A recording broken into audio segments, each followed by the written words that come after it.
പല പ്രഭാഷണങ്ങളിലും നിങ്ങൾ കേട്ടിട്ടുണ്ടാവും. ഒരു കാര്യം എന്നെ വല്ലാതെ ആകർഷിച്ച ഒരെണ്ണമുണ്ട്. അത് കസ്തൂർബ ഗാന്ധിയെ പറ്റി അദ്ദേഹം പറഞ്ഞു. That is what is said about Kasturba Gandhi.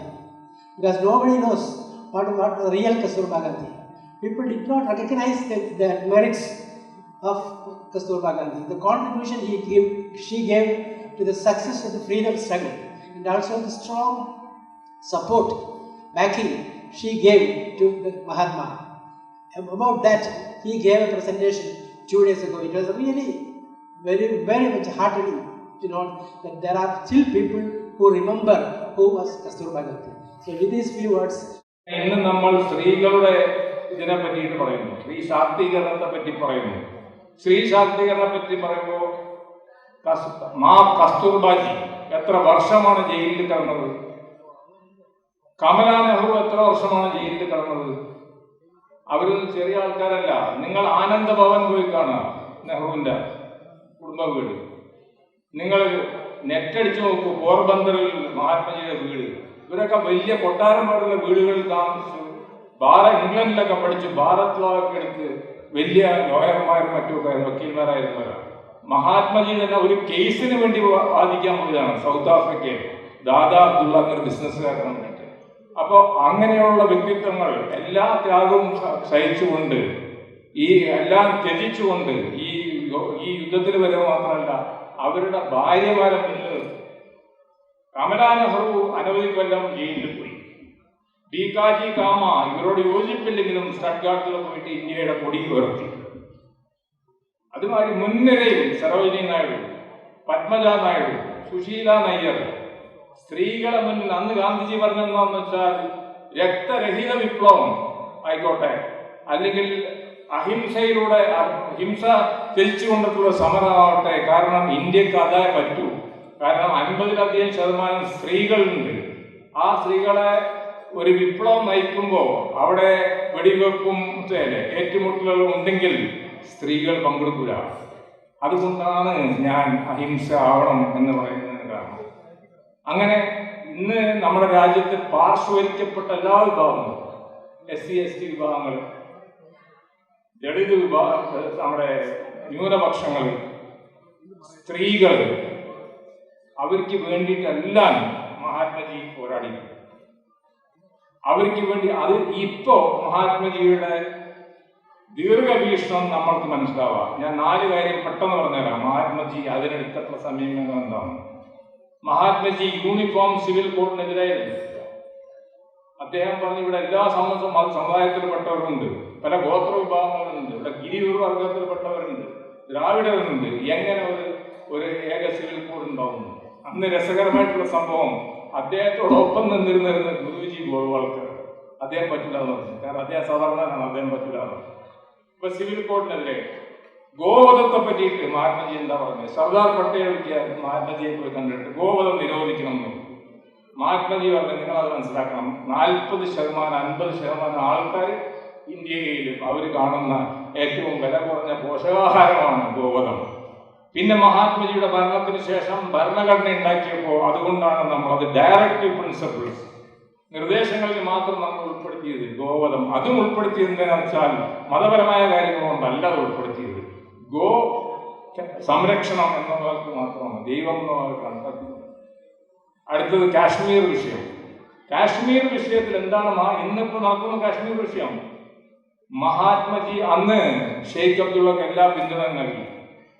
അവിടുന്ന് പട്ടാളം, പാകിസ്ഥാൻ പട്ടാളം വന്നപ്പോൾ ഇവിടെ നിന്ന് ഇന്ത്യൻ പട്ടാളത്തെ അയക്കണമെന്ന് പറഞ്ഞിട്ട് ഷെയ്ഖ് അബ്ദുള്ള ആവശ്യപ്പെട്ടപ്പോൾ മഹാത്മജി ജവഹർലാൽ നെഹ്റുവിനോട് പറയാനില്ല. അല്ലാതെ അന്നത്തെ ആഭ്യന്തരമന്ത്രി പറഞ്ഞെന്നൊക്കെ പറഞ്ഞാൽ തെറ്റാണ്. ആഭ്യന്തരമന്ത്രിക്ക് പ്രധാനമന്ത്രിയേക്കാൾ കൂടുതൽ ഒരു പവറും ഇല്ല, രാഷ്ട്രീയം എന്നെല്ലാവർക്കും അറിയാം. അങ്ങനെ കാശ്മീർ വിഷയത്തിൽ പ്രശ്നം അവിടെ പൊട്ടിപ്പുറപ്പെട്ടപ്പോൾ അദ്ദേഹം അവിടെ പോയി. മഹാത്മജി കാശ്മീരിൽ പോയി മഹാരാജ ഹരിസിംഗിനോട് പറഞ്ഞു, നിങ്ങൾ ചെയ്യുന്നത് തെറ്റാണ്, നിങ്ങൾക്ക് ഒരു രാജ്യം തരാൻ പറ്റൂല, സ്വതന്ത്ര രാഷ്ട്രം പക്കായി പ്രഖ്യാപിക്കാൻ പറ്റൂല എന്ന് പറഞ്ഞു. അങ്ങനെ പറഞ്ഞുകൊണ്ട് ഒരു കഥയോടെ ഞാൻ പറയാം. ഇത് ഷെയ്ഖ് അബ്ദുള്ളയുടെ ആത്മകഥയിൽ നിന്നുള്ള ഒരു കാര്യമാണ്. എന്താണ് അദ്ദേഹം പറഞ്ഞതെന്ന് വെച്ചാൽ, പക്ഷേ ഹരിസിംഗിന്റെ മഹാറാണിയെ കാണാൻ പോയപ്പോൾ മഹാറാണി അദ്ദേഹത്തിന് ഒരു കപ്പ് പാൽ ഓഫർ ചെയ്തു. ഇപ്പൊ പറഞ്ഞു, എന്റെ ജനങ്ങളുടെ പീഡനം അനുഭവിക്കുമ്പോൾ, കാശ്മീരി ജനങ്ങളുടെ പീഡനം അനുഭവിക്കുമ്പോൾ ഞാൻ ഈ പാല് സ്വീകരിക്കുന്നതാണ്. അതിന്റെ ആ പ്രക്രിയയുടെ ഭാഗമായിട്ടാണ് ആർട്ടിക്കിൾ 370 വരുന്നതും കാശ്മീരിലെ ജനങ്ങൾ ഇന്ത്യയിലോട്ട് വരികയും ചെയ്തു. ഇന്ന് അതെടുത്ത് തോട്ടിലെറിഞ്ഞിട്ട് അതെല്ലാം ദേശീയവാദമാണെന്ന് പറയാനോട് എനിക്ക് യോജിക്കില്ല. അത് ചർച്ച ചെയ്യാവുന്നതാണ്. പക്ഷെ ചർച്ച ചെയ്യുമ്പോൾ അതിലെ കാശ്മീരിലെ എന്താ നമ്മൾ പറയാ, ദേശീയവാദികളായിട്ടുള്ള എല്ലാവരും ഫാറൂഖ് അബ്ദുള്ളയുടെ കുടുംബവും മുഫ്തി മുഹമ്മദ് ഹുസൈനിന്റെ കുടുംബത്തിനൊക്കെ പിടിച്ച് ജയിലിലിട്ടിട്ട് ഇതാണ് ദേശീയത എന്ന് പ്രഖ്യാപിക്കുന്നത് ശരിയല്ല. ഇപ്പോൾ അതാണ് ഞാൻ പറഞ്ഞത്. ഇന്ന് ഗാന്ധിജിയുടെ പ്രസക്തി എന്താണെന്ന് ചോദിച്ചാൽ, ഇന്നത്തെ പ്രശ്നങ്ങളെ പറ്റിയിട്ട് അന്ന് പ്രവചിച്ചിരിക്കുന്നു മഹാത്മജി. ആ മഹാത്മജിയുടെ അനുസ്മരണമാണ് നടത്തുന്നത്. രണ്ട് കാര്യം പറയാം. നമ്മൾ ഉദ്ദേശിക്കുന്ന രണ്ട് കാര്യമുണ്ട്. ഒന്ന്, MES ഗാന്ധി ദർശന യാത്രക്ക് പോവുകയാണ്.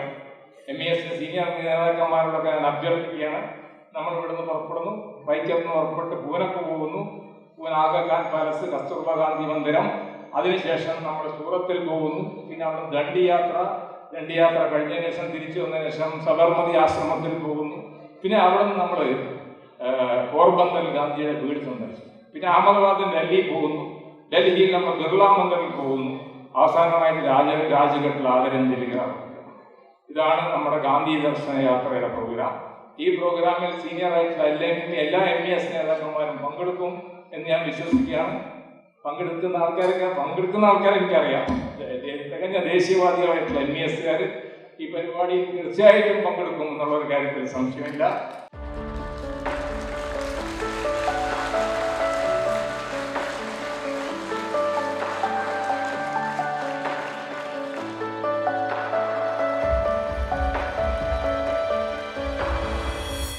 We live in very dangerous times in which our identity as a nation is being challenged, is being threatened. Forces that have never accepted this idea of an inclusive India are now trying to create a new India which is divisive, which does not embrace everybody, which separates one from the other.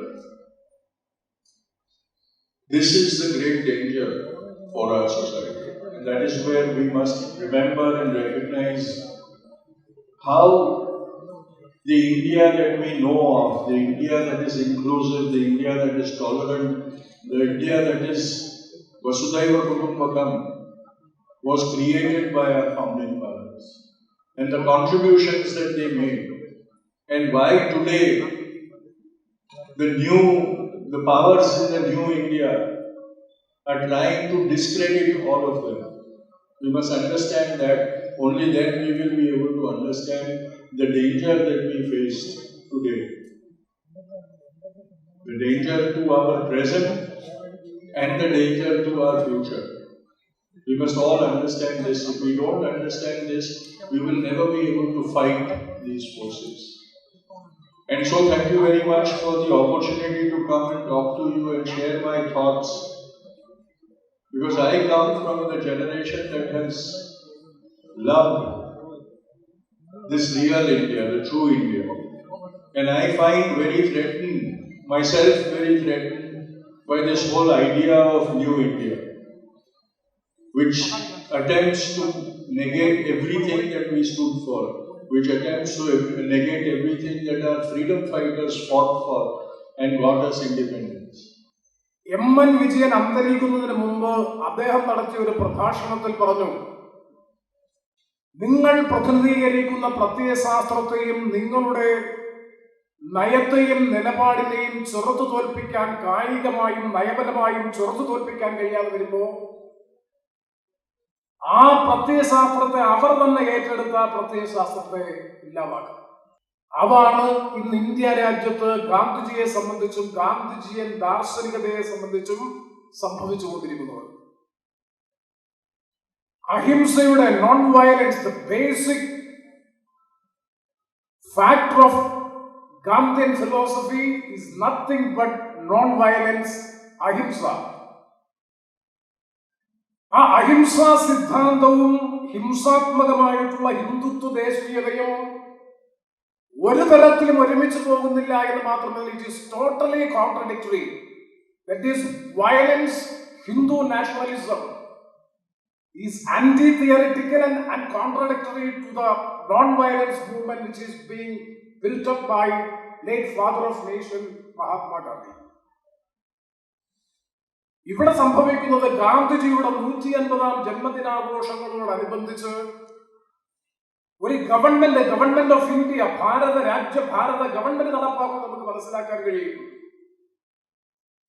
സംഘ്പരിവാറിന്റെ നേതൃത്വത്തിൽ, ഞാൻ രാഷ്ട്രീയം പറയുകയല്ല, സംഘ്പരിവാറിന്റെ നേതൃത്വത്തിൽ Bharatiya Janata party ഉൾപ്പെടെയുള്ളവർ ഗാന്ധിജിയുടെ 150-ാമത് ജന്മദിനാഘോഷ പരിപാടികൾ സമുചിതമായി സംഘടിപ്പിക്കുന്നു എന്ന് പറയുമ്പോൾ ഗാന്ധിജിയെ സംഘ്പരിവാർ ഏറ്റെടുക്കുന്നു. കാരണം എതിർത്തും ചെറുത്തും പ്രതിരോധിച്ചും പരാജയപ്പെടുത്താനും കീഴ്പ്പെടുത്താനും കഴിയില്ല എന്ന് കണ്ടാൽ ആ പ്രത്യയശാസ്ത്രത്തെ തങ്ങളുടേതാക്കി മാറ്റി തീർത്തുകൊണ്ട് ക്രമേണ ഉന്മൂലനം ചെയ്യുക എന്ന ബോധപൂർവമായിട്ടുള്ള ഒരു ഫാസിസ്റ്റ് സിദ്ധാന്തമാണ് ഗാന്ധിയൻ പ്രത്യയശാസ്ത്രത്തെ സംബന്ധിച്ച് സമകാലിക ഇന്ത്യൻ സമൂഹത്തിൽ ഈ വിഭാഗം അല്ലെങ്കിൽ ഈ സമൂഹം ചെയ്തുകൊണ്ടിരിക്കുന്നത്.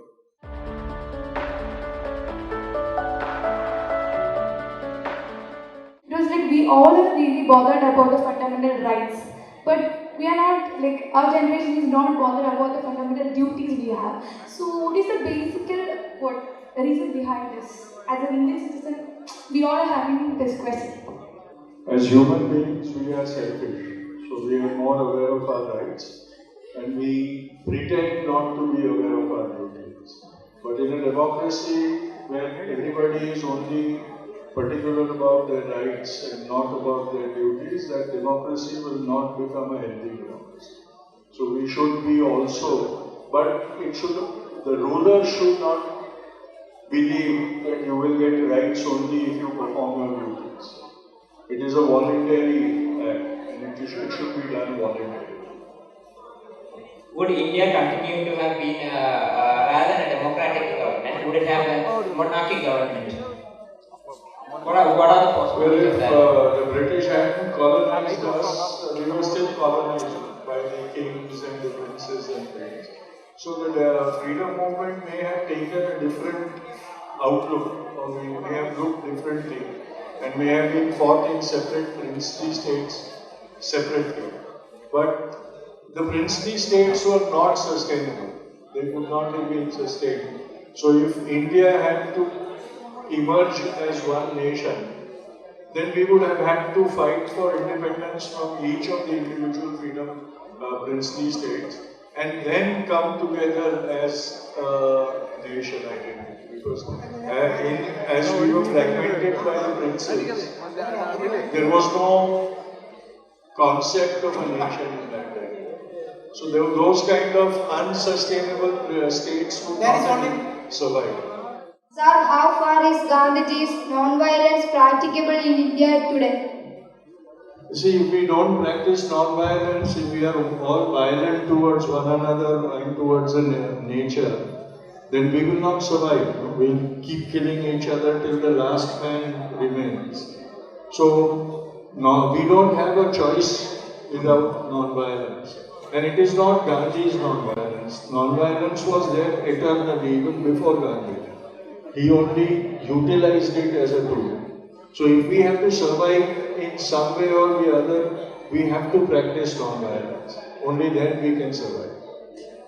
I would like to ask the question that why there is no politicians from the Gandhian family. Since we all know that this is a strong root of politicians, there has no one come here. It's not as if we didn't try. My uncle, my aunt, myself, we tried to join politics. It's good. We discovered that we were not fit enough to be successful in politics. So I have found other ways of serving the people and being productive. So not all of us will need to be in politics. we also have to, we can also serve the people from outside the politics.